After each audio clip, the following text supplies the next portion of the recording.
wabarakatuh. Alhamdulillahirabbil alamin wa bihi nasta'inu ala umuri dunya waddin. Wassalatu wassalamu ala asyrafil anbiya'i wal mursalin wa ala alihi wa sahbihi ajma'in, amma ba'd.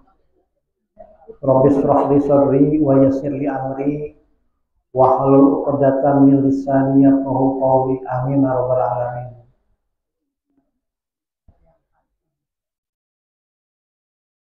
Hadirat sekalian yang saya hormati, wabil khusus keluarga besar Ibu Ustazah Hindun,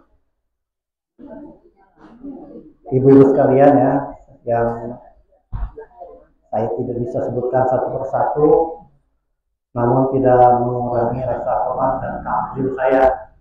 Marilah sama-sama kita memanjatkan puji serta syukur kehadirat Allah Subhanahu wa taala, karena alhamdulillah siang hari ini kita selalu dalam lindungan Allah Subhanahu wa taala, diberikan nikmat sehat walafiat dan terutama nikmat Islam wal iman, sehingga kita bisa menggugurkan kewajiban kita, menunaikan kewajiban kita, yaitu menuntut ilmu. Sholawat serta salam tanpa kita sampaikan kehadirat junjungan kita Nabi besar Muhammad Sallallahu Alaihi Wasallam. Mudah-mudahan kita termasuk orang-orang atau golongan yang akan mendapatkan syafaatul uzma di hari kiamat nanti. Amin ya rabbal alamin. Hadirat sekalian, alhamdulillah kita bisa melanjutkan taklim kita atau kajian kita. Kitabnya masih kitab Safinatul Najah. Alhamdulillah sudah bertambah lagi wakaf kitabnya ya. Cuma mohon maaf beda cetakan dengan yang ini ya Bu ya. Ya. Kalau yang ini silahkan dibuka halaman 5. Barisnya baris yang keempat dari atas. Kalau yang kitab yang itu berapa tahu deh, halaman berapa? Halaman 4 ya, halaman 4 ya. Kita mulai saja. Bismillahirrahmanirrahim. Qala al-musannifu rahimahullah ta'ala, fasrun manin taqawa wudu'uhu ya. Barang siapa yang batal wudunya, haruma alaihi arba'atu asya'a, haram baginya 4 perkara. Ini masalah sesuatu atau pekerjaan-pekerjaan ibadah mahdhah yang tidak boleh dilakukan kalau tidak punya wudu ya, atau wudunya batal. Apa saja Bu? Yang pertama as-sholatu, sholat ya. Ya, sholat itu harus bersih dari hadas besar dan hadas kecil ya. Kalau belum kalau kita hadas besar, kita mensucikannya dengan mandi. Kalau hadas kecil, kita membersihkan, mengangkatnya dengan apa Bu? Dengan wudu ya. Jadi yang pertama, orang sholat itu nggak boleh kalau nggak punya wudu. Ya. Yang kedua, tawaf ketika haji, mengelilingi Ka'bah sebanyak 7 kali ya. Yang selanjutnya, wa maskul mushafi, memegang mushaf Al-Quran yang nggak ada terjemahannya Bu ya, yang tulisan Arab doang ya. Ya kalau umpamanya ada terjemahannya itu boleh, karena disebut di situ adalah Al-Quran dan terjemahnya. Ini boleh Bu ya. Wahamuhu, dan membawanya, megang kagak boleh, bawa juga boleh, tapi jangan juga diakalin megangnya pakai topok. Iya, pakai kain begitu, nggak usah. Daripada ribet-ribet begitu, mendingan kita ya. Nah Ibu, ini baiknya Bu ya, baiknya nih kita sebagai seorang muslim, bagusnya ya Bu, kita selalu menjaga wudhu Bu ya. Jadi wudhu itu kita berkondisinya selalu berwudhu, itu bukan hanya waktu kita mau sholat ya Bu ya. Dalam kondisi apapun kita sebaiknya ya Bu, nggak wajib Bu ya, sebaiknya kita dalam kondisi suci. Habis mau masak kita berwudhu, mau nganter anak sekolah kita berwudhu, mau tidur kita berwudhu.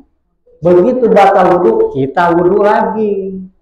Kenapa Bu? Kalau orang dalam kondisi wudhu itu selalu dalam lindungan malaikat Bu ya. Itu Bu ya. Artinya yang melindungi Allah ya. Itu keyakinan kita udah pasti begitu. Tapi yang menjaga Allah menurunkan malaikat untuk menjaga kita.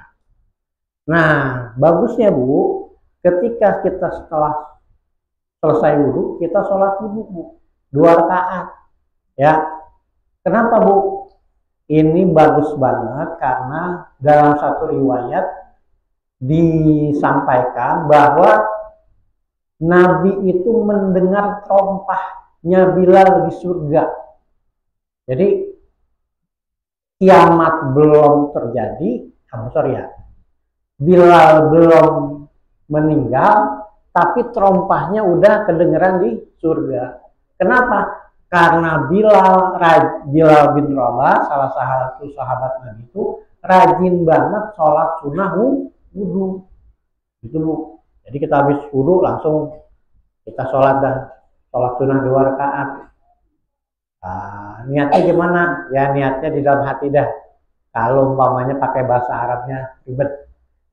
Kita niat bahwa kita mau melaksanakan sholat wudhu 2 rakaat karena Allahu Akbar ya.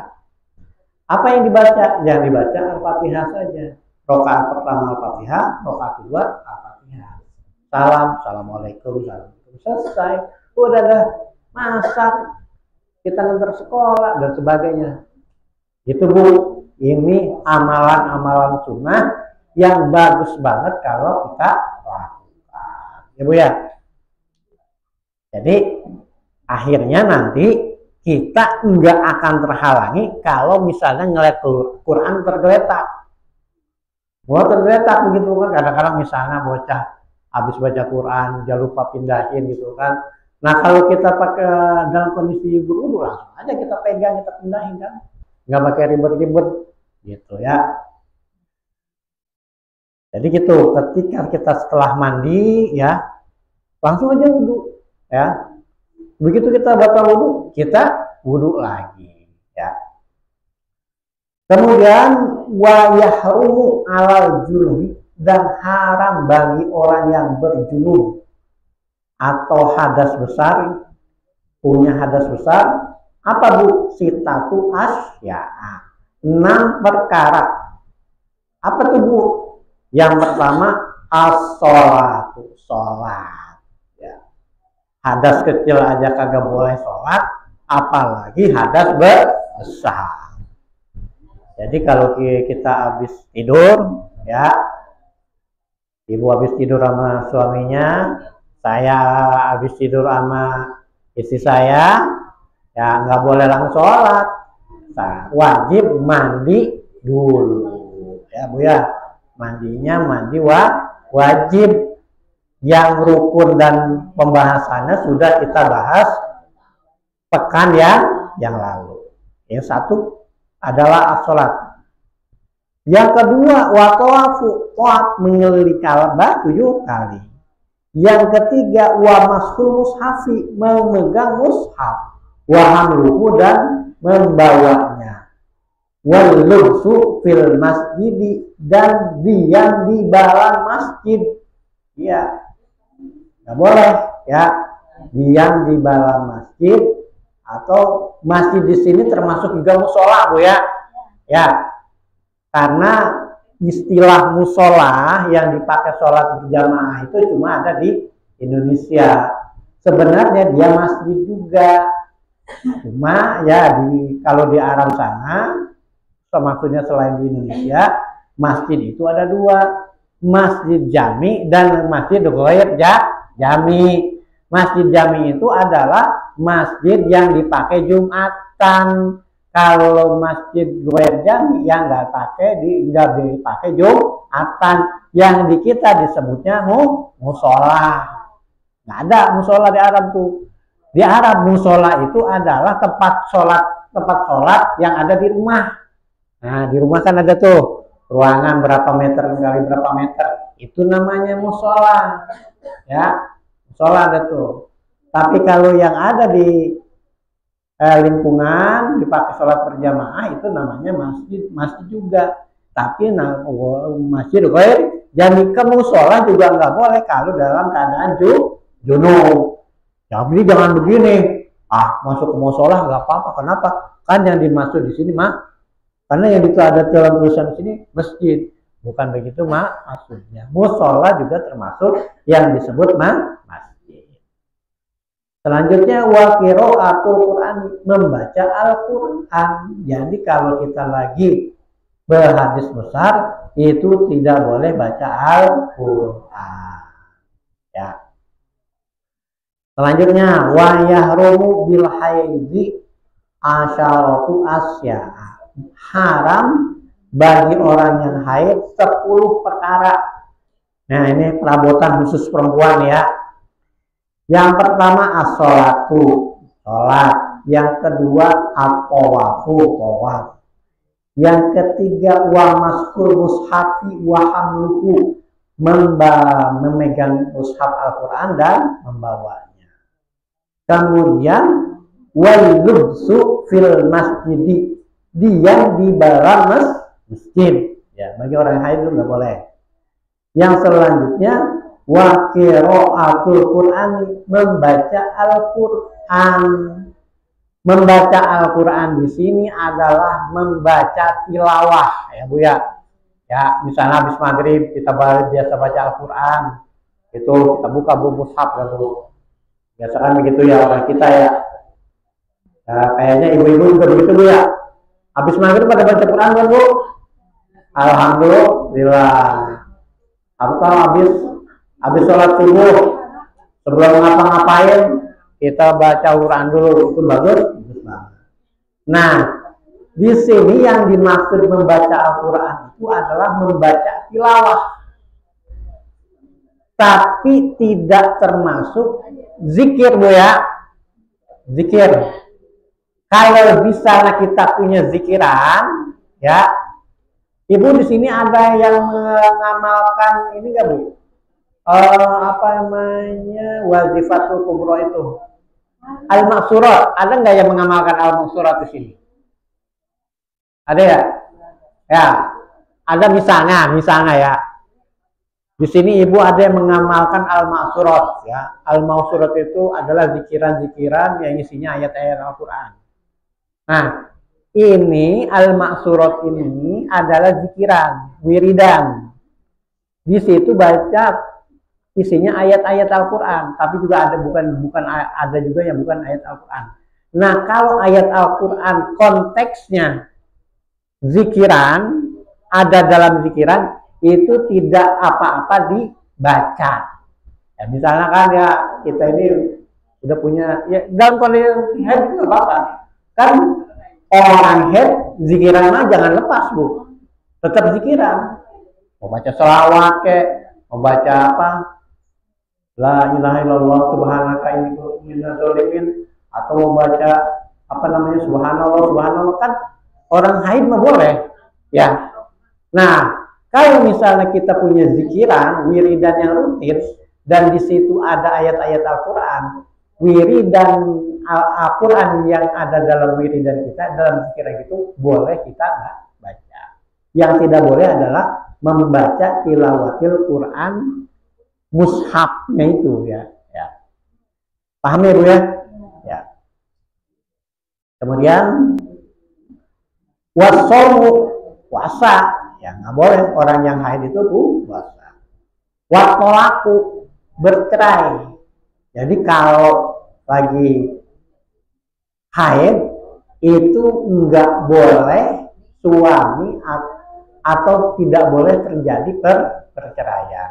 Kalau mau menceraikan itu setelah suci. Ya.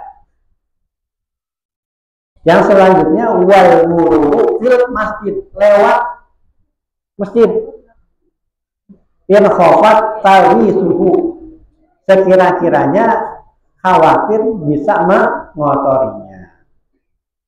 Yang selanjutnya wal istimta'u bima baina surrati wal rukbati, bersenang-senang antara antara pusar dan lutut. Ya Bu ya, apa maksudnya Bu? Begituan. Ya, ini kan bahasa sopan. Bersenang-senang di wilayah antara pusar dengan lutut. Apa?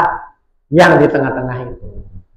Jadi nggak boleh. Ya, jadi kalau bilangin nama suaminya kalau di begituan lagi haid nggak boleh begituan. Ya, betul.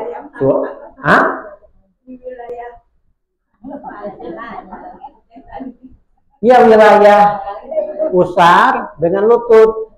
Kan ada gituan Bu. Ya, ada gituan. Yang di tengah-tengah. Apa? Saya ngomongnya malu.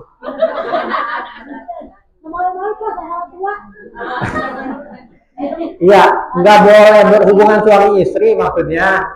Ya begitu. Ini kan bahasanya bersenang-senang antara pusat dengan lutut.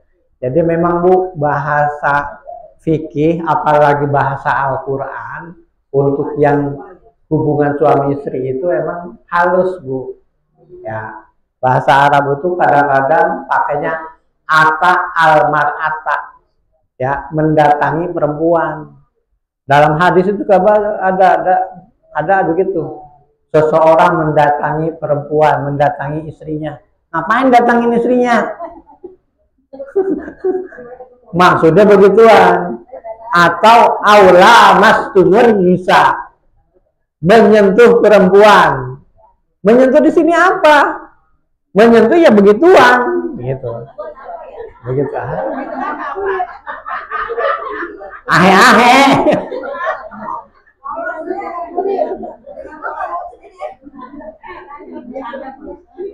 Ya, jadi itu adalah bahasa halus untuk hubungan suami istri. Jadi yang dimaksud istimta bima baina surrati wa rukbati adalah berhubungan suami istri atau berhubungan badan. Ya. Ini semua sudah sama kita pahami ya Bu ya. Ya. Ini untuk istilahnya kita lagi merekonstruksi pemahaman fikih kita ya. Karena nanti dari sono kita akan belajar apa namanya pemahaman fikih yang lebih jauh lagi Bu ya. Baik, sampai situ barangkali ada pertanyaan Bu. Kalau tidak ada, kita lanjutkan. Ya. Kalau tidak ada, kita lanjutkan.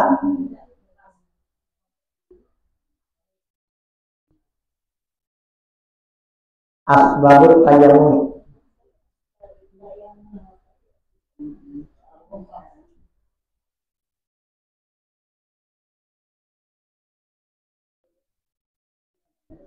Sebab-sebab tayammum. Asbabut tayammumi salah satu. Ya. Sebab-sebab tayammum itu ada 3. Ya. Yang pertama faqdul ma'i, tidak adanya air, ya. Yang kedua wal maroru, sakit, ya. Yang ketiga wal ihtiyaju ilaihi, dan membutuhkan kepadanya li'atosi hayawani muhtaramin, butuh kepada air disebabkan haus dari hewan-hewan yang dimuliakan. Maksudnya apa, Bu? Ya, jadi yang pertama, Bu, ya. Yang pertama itu sebab apa namanya kita boleh bertayamum adalah tidak adanya air. Ya. Tidak adanya air.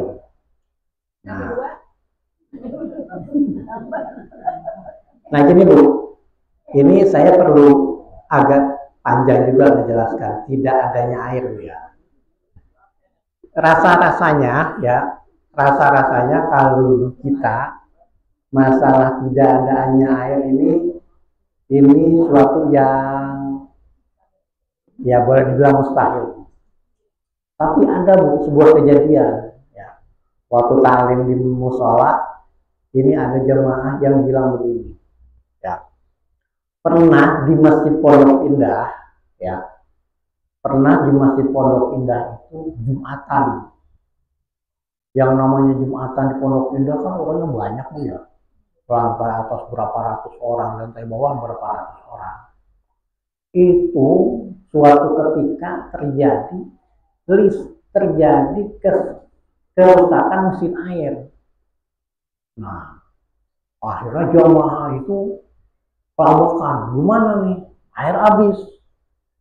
Sementara Bu, itu khotbah udah mau selesai. Nah, pada kondisi itu gimana, Bu? Nah, tayamum. Kenapa? Kalau misalnya numpang wudhu ke musola Darul Ibadah, nyebrang dulu jauh. Iya, nggak keburu selesai. Nah, itu kan kondisinya kan real, itu pernah terjadi. Tapi bukan saya yang mengalami. Salah satu jamaah, dia bilang begitu. Orang kelabakan, saya nggak tahu si jamaah itu bagaimana reaksinya.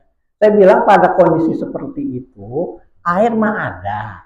Ini makanya disebutin kan faqdul maut. Faqdu itu artinya hilang. Faqdu itu hilang artinya. Air mah ada kan, di tanah ada. Cuma untuk mengangkatnya, juga kan mesinnya rusak. Ada di kali. Kali sebenarnya juga boleh dipakai karena airnya kan mengalir dan banyak. Cuma kan susah. Apalagi sekarang udah dibikin inian kan, udah dibikin tembok-tembok itu, ya. Nah, sementara khotbah itu mau selesai, sebentar lagi akan ditegakkan sholat Jumat. Maka ketika itu orang boleh tayamum. Itu maksudnya faqdul ma' itu ada. Begitu artinya. Tidak ada air, bisa jadi tidak ada air ini emang dari awal. Keduanya, ada kondisi yang air itu tidak mungkin dihadirkan. Gitu. Jadi pada kasus seperti itu boleh kita bertayamum. Bagaimana caranya? Pada kondisi seperti itu juga jangan kita nyari debu atau nyari tanah, nggak usah. Pada kondisi seperti itu, tayamum itu, Bu, ya, ini tembok-tembok ini boleh kita pakai tayamum karena di sini nih sebenarnya ada debu. Yakin ya, soalnya kan coba aja kita bersihin secara rutin kan pasti ngebul ya. Jadi di tembok-tembok ini, di kaca itu ada. Jadi kalau umpamanya kita mau tayamum, itu nggak usah kita nyari tanah atau kita nyari debu, kita kumpulin, udah kan susah. Saya dulu pernah, Bu, waktu G2-an, waktu saya masih tinggal di pinggir kali, di situ kan masih ada gusuran. Ya masih ada tanah lapang. Nah, mau tayamum saya nyari kan begitu. Padahal mah dipikir-pikir ngapain gitu ya. Cukup kita ketika itu langsung aja datang menghampiri bagian yang kita yakini di situ ada debunya. Gitu ya, nanti kaifiatnya Bu ya. Yang kedua sakit. Ya, sakit yang kalau kita pakai mandi wudhu itu kita sakitnya malah tambah parah. Baik itu sakitnya meriang atau sakit kulit. Ya Bu ya. Kemudian yang ketiga itu adalah ihtiyaj. Jadi ada air, nih jelasannya yang ketiga ada air.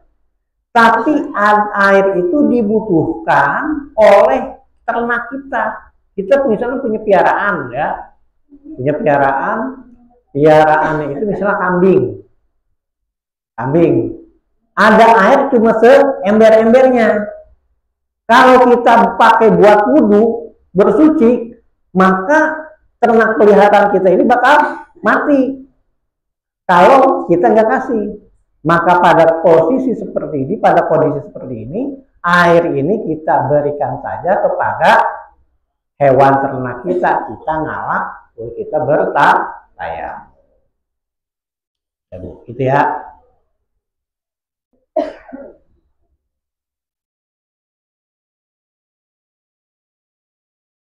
Nah ini kalau yang ini ghairul muhtarami sitatun ya, penjelasan apa yang tidak muhtaram, tidak tidak dimuliakan. Ini kita lewat saja Bu ya, karena kalau kita pahami secara letterlek nanti kurang bagus Bu ya.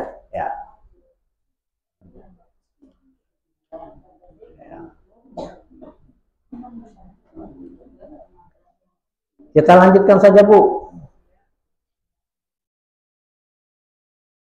Faslun pasal. Oke Bu, sebelum kita lanjutkan, saya balik lagi. Adakah pertanyaan tentang sebab-sebab tayamum? Tidak ada. Kita lanjutkan. Faslun fasal. Syurutut tayamumi asyaratun. Syarat-syarat tayamum itu ada 10.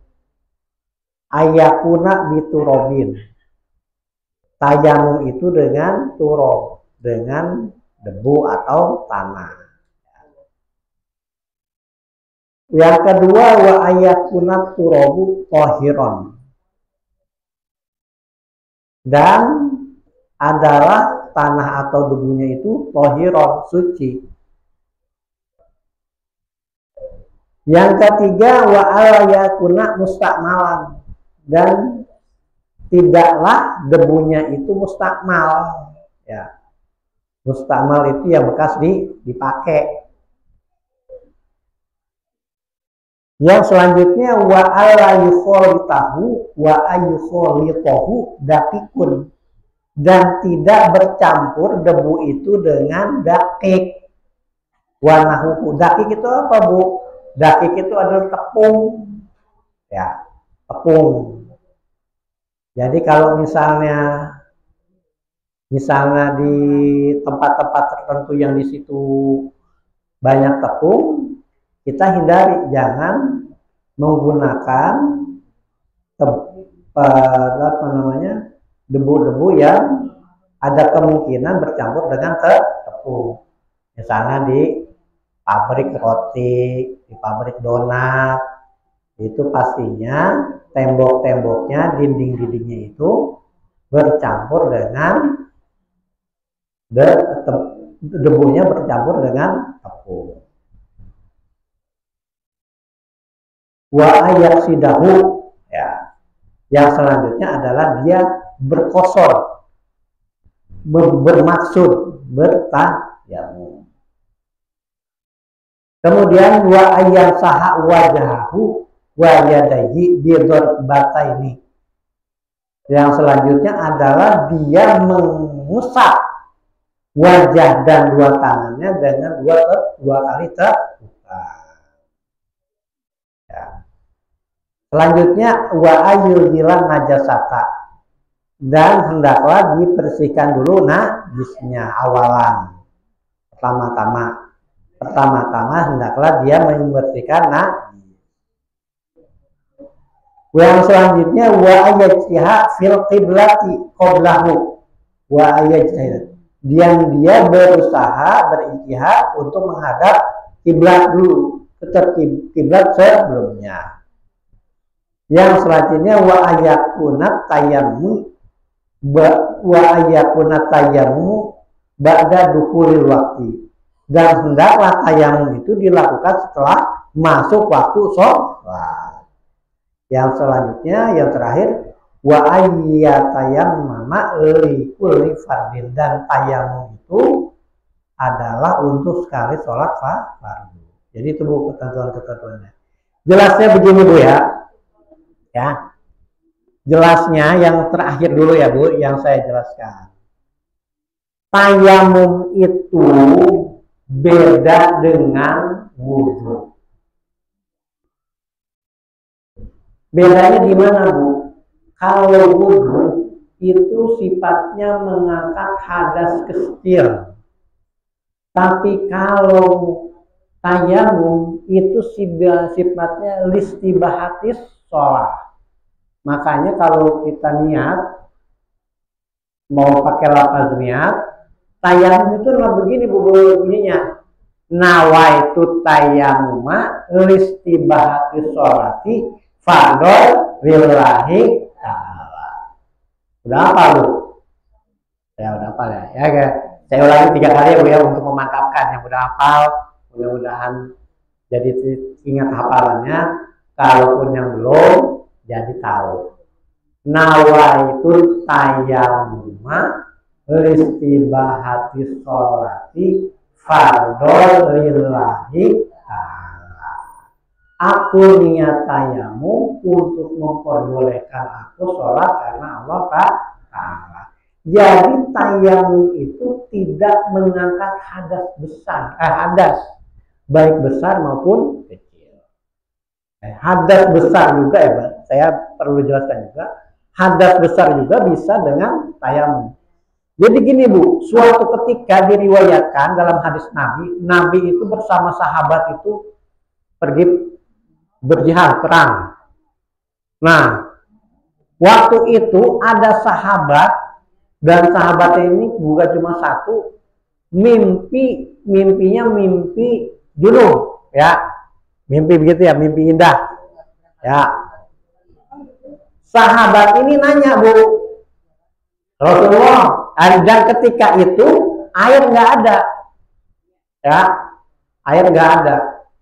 Dia nanya sama Rasulullah, saya mimpi, tapi kan ini nggak ada air buat saya mandi, bagaimana? Apakah saya guling-guling ya? Apakah saya guling-guling di padang pasir supaya saya bisa suci? Nah, Rasulullah menjawab, nggak perlu Anda itu guling-guling, cukup kamu tayamum saja. Jadi dari hadis ini, dari riwayat ini, tayamum itu bisa mengangkat hadas besar, juga mengangkat hadas kecil. Maka niatnya dia listibahatis sholat. Karena dia sifatnya listibahatis sholat, Bu. Bu, jamaah. Ya. Apa Bu tayamum Bu? Ya, oke. Jadi tayamum itu karena listibahatis sholat, dia itu boleh dilakukan kalau udah masuk waktu sholat. Kalau sebelum waktu sholat masuk, belum azan, kita nggak boleh tayamum. Misalnya, sekarang sholat zuhur itu jam 12. Nggak boleh jam 12 kurang 5 kita tayamum, nggak boleh. Kalau udah azan atau udah masuk waktu jam 12, baru kita tayamum. Satu ya, kekhususan tayamum dan bedanya dengan wudhu. Satu. Keduanya, Kalau wudhu itu kan boleh kita pakai untuk berkali-kali sholat, baik sholat sunnah maupun sholat fardu. Boleh nggak Bu? Misalnya Ibu ini kan pada posisinya masih berwudhu Bu ya, belum batal. Nah kemudian asar, waktu asar, Ibu nggak perlu, misalnya nggak mau berwudhu lagi, boleh nggak? Boleh. Karena apa? Mengangkat hadas kecilnya itu dengan cara berwudhu. Tapi kalau tayamum itu nggak boleh dipakai untuk sholat berkali-kali. Di sini makanya disebutkan wa ayyatayamama likulli fardin. Dia bertayamum itu untuk sekali sholat fardu. Misalnya ada yang dalam kondisi sakit, dia tayamum sholat zuhur tayamum, masuk asar dia tayamum lagi. Tidak boleh tayamum yang dia pakai waktu sholat zuhur dipakai untuk sholat asar. Itu Bu ya, karena dia sifatnya listibahati sholat. Saya kira ibu-ibu udah paham ya, ini karena sifatnya pengulangan saja. Nah sekarang bagaimana Bu prakteknya Bu? Ibu pernah nggak ada yang mempraktekkan tayamum karena kondisi realnya ya, senyatanya? Kalau saya pernah Bu, pribadi saya pernah berapa kali jiduan. Yang namanya jiduan kan nggak boleh kena air Bu ya. Nah, kalau belum, dan belum tahu juga, saya mau sampaikan Bu ya. Kita praktekkan Bu, ya mohon diperhatikan. Bagi yang sudah tahu, anggap ini adalah pemantapan materi Bu ya. Misalnya udah masuk waktu asar. Allahu Akbar, Allahu Akbar. La ilaha illallah. Udah boleh Bu ya kita tayamum. Maka kita samperin dah. Nih. Sini Bu ya. Kita niat kalau mau pakai lapaz. Ini lapaznya nawaitut tayamuma listibahati sholati fardu lillahi ta'ala. Di sini disebutkan diusahakan menghadap kiblat. Kiblatnya belum mana Bu? Oh ke sono. Berarti ke sini dah saya nih. Misalnya saya ke sini gitu Bu ya. Udah. Kita begini tepuk ya. Niat dah tuh nawaitut tayamuma listibahati sholati fardu lillahi ta'ala. Oh. Mana yang kita usap dulu Bu? Muka dulu. Muka dah tuh. Muka kan di sini Bu ya.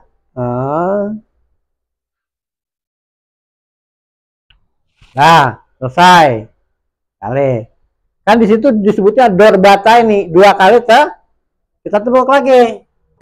Nah, caranya bagaimana Bu? Udah tuh tadi ya. Dari sini dulu.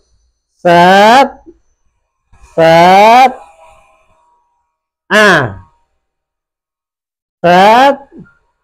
Set. Itu Bu ya. Jadi bukan asal bukan. Jadi dari sini dulu.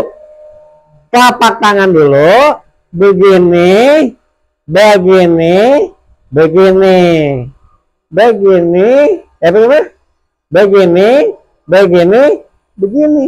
Selesai. Jadi muka dan tangan saja. Tidak perlu. Mana tuh? Saya. Jadi kalau namanya tayamum nggak perlu kepala, nggak perlu kaki, enggak. 2 bagian saja, muka dan tangan. Dan kumur-kumur lagi.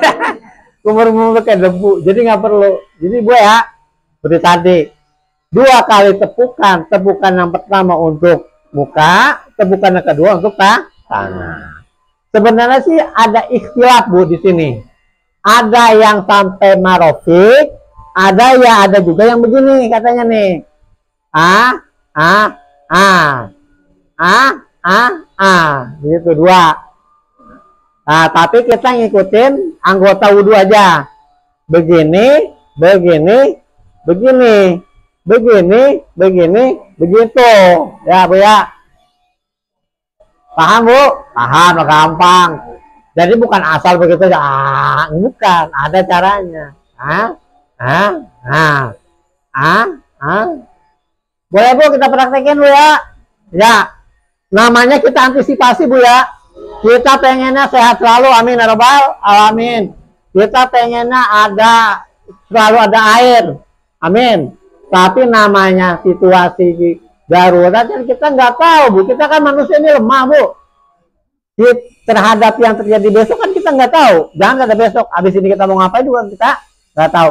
Sebagai kerendahan hati kita kepada Allah Subhanahu Wa Taala, maka aturan-aturan syariat itu kita harus pelajari. Baik, Bu ya. Gini, Bu ya. Kalau masalah muka mah tadi udah bisa ya. Sekarang gini, tangan, Bu ya. Begini, ya. Gini, begini, begitu. Sekarang yang kiri, begini, begini, begono. Ya. Ya. Itu yang praktek yang diketahui, yang disyariatkan seperti itu ya. Saya kira itu aja, Bu ya. Ya, banyak-banyak juga nggak apa-apa, banyak-banyak juga nggak apa-apa ya. Nggak apa-apa, Bu. Perkara dalam segala hal kecil sedikit tapi dawam, istiqomah, konsisten daripada banyak tapi kadang-kadang ya, Bu ya. Bu, ada hadis yang mengatakan bahwa bukan tahu, saya kurang tahu nih hadis atau bukan ya. Al istiqomatu khairun min alfi karomatin. Istiqomah itu lebih baik dari 1000 karomah. Karomah itu kan hanya dimiliki oleh para waliullah ya, Bu ya. Ya, kita ini bukan wali, tapi kita bisa mendapat karomah lebih utama dari karomah kalau kita ini istiqomah dalam kebaikan. Ibu istiqomah setiap hari Kamis siang ke sini, itu insya Allah ibu akan dapat lebih dari 1000 karomah. Amin ya robbal alamin. Saya kira itu saja. Kalau tidak ada pertanyaan, saya mohon maaf ya.